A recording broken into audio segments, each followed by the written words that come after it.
All right, so what was I watching? I was watching I used to see Mike and uh, Jesse Enkamp, Karate Nerd. He made like a Makiwara against a tree out of his belt, wrapping it around. Now, of course, Makiwara has like a bad reputation, but I was thinking, instead of hitting a heavy bag, which is not the easiest thing to do, is there any merit to this sort of improvised Makiwara? Sure.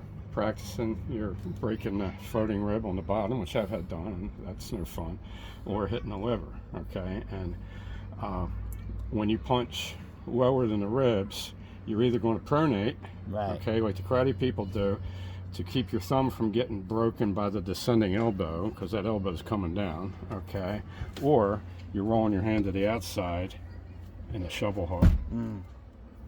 Now, An uppercut technically goes up your center line. now, So this is a shovel hook. This is not an uppercut. Now we want to emphasize that, like you said, you're not hitting this thing hard. I'm gonna say it again. You're not hitting this thing as hard as you can. Okay, you're not hitting this thing as hard as you can.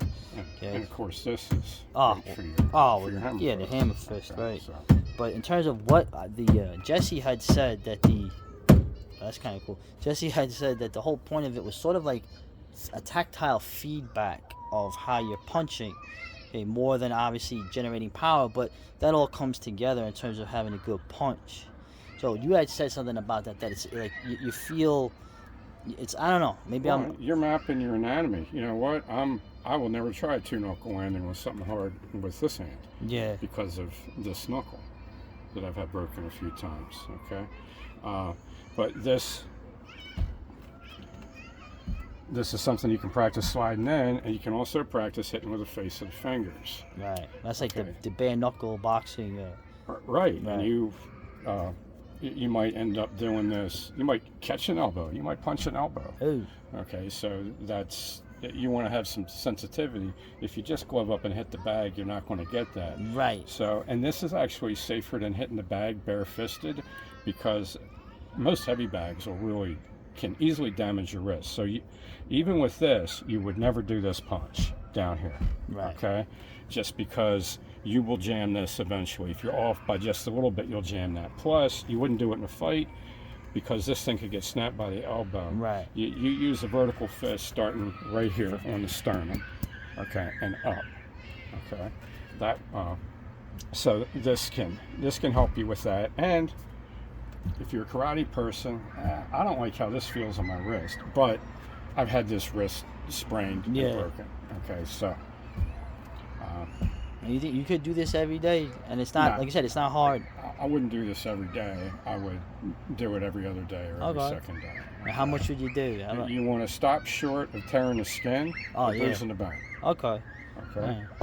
Well, like I said, really, it's interesting. It has a use, somewhat hand conditioning, but mostly it's feedback. If it's hard, this is really what you want. Oh. Okay. Hammer fist. All right.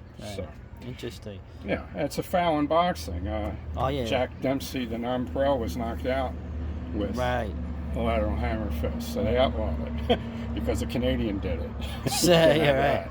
Yeah. Okay, I don't like this down here. I don't like even practicing this strike. It puts that in too much danger. Yeah. Okay, so I don't even like that. I would just use this for practicing your punches that are going right there. So pronated or supinated. Not right in line. Right. Don't throw a punch like this right in line. This will get damaged. All right, cool. Okay, if you're going in line, you go solar plexus, sternum up. Okay. You're throwing that punch above his elbows when you're throwing a vertical fist punch. I wish these kids would shut the hell up. Whatever.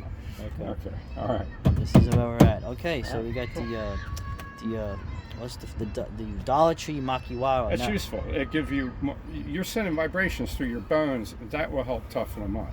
My forearms and wrists got thicker actually from stick fighting. Yeah, well that's right. Okay, and it wasn't just from developing the muscle. My bones got thicker. Okay, from the vibrations constantly going through. And you could use that to check for breaks. Doc Ormston taught me how to check this thing for breaks. If you do this and you want to puke, then it's broken. Okay, right. And then he's like, you don't get hit there again for 10 days, and that thing will grow back. It'll heal and it'll be thicker there.